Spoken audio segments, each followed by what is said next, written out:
counterterrorism official and a senior fellow at the New America Foundation. Mr. Mudd, good to have you. And if you were listening, I said may have been thinking, because the first question about these letters is, do we trust their authenticity? Not just that they were written by Bo Bergdahl, but that they are a legitimate reflection of his ideas. What do you think?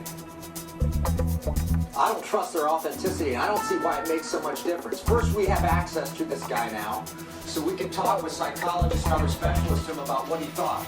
Second, we're suffering here from what I used to call the business hindsight bias. We're trying to look at the decision the president made a month ago and take information we acquired later and apply it to that decision. I don't get that. We have a decision a month ago, we have information acquired afterwards, the two don't mix. All right, so let me help you with that, because the supposition of criticism is this.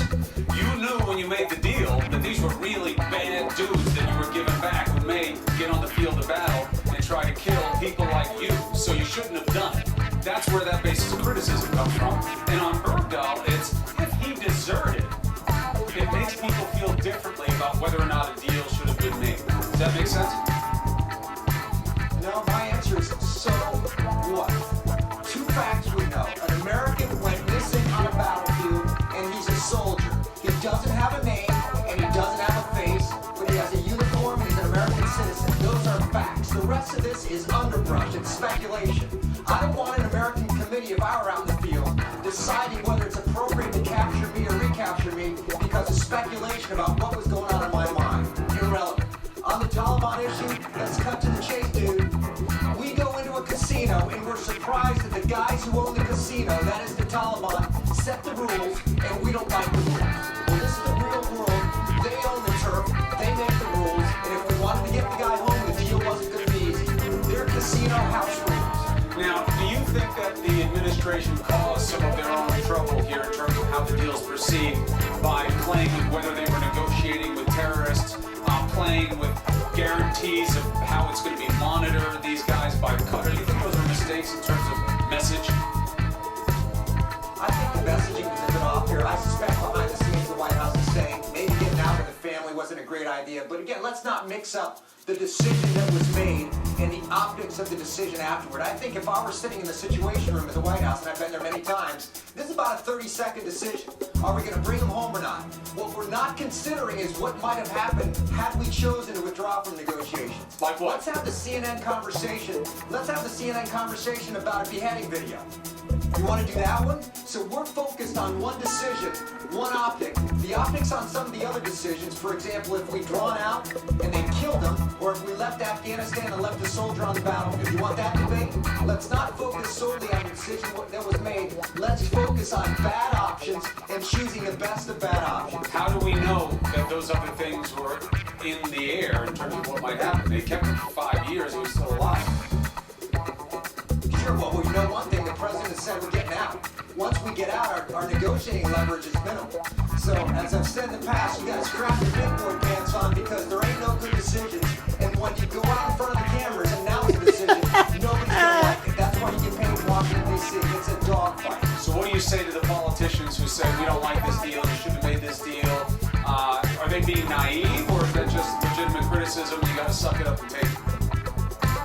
Suck it up, man. That's why you live inside that beltway. That's a tough environment. Here's the question I have for him. Give me a better option. Philip Mudd is owning Chris Cuomo, but whooping him. That's on your head, dude. And there was a lot of political pressure to get Bo Bergdahl. Some of that is forgotten and seeing all the criticism that's followed. Is that your recollection as well? Is that a lot of these lawmakers who are now shaking their head before were saying you better get him, he's a hero? I think that's true. Again, I think you're dealing with what in intelligence we call hindsight. Chris Cuomo, former Fox News anchor, getting owned at CNN by Philip Mudd.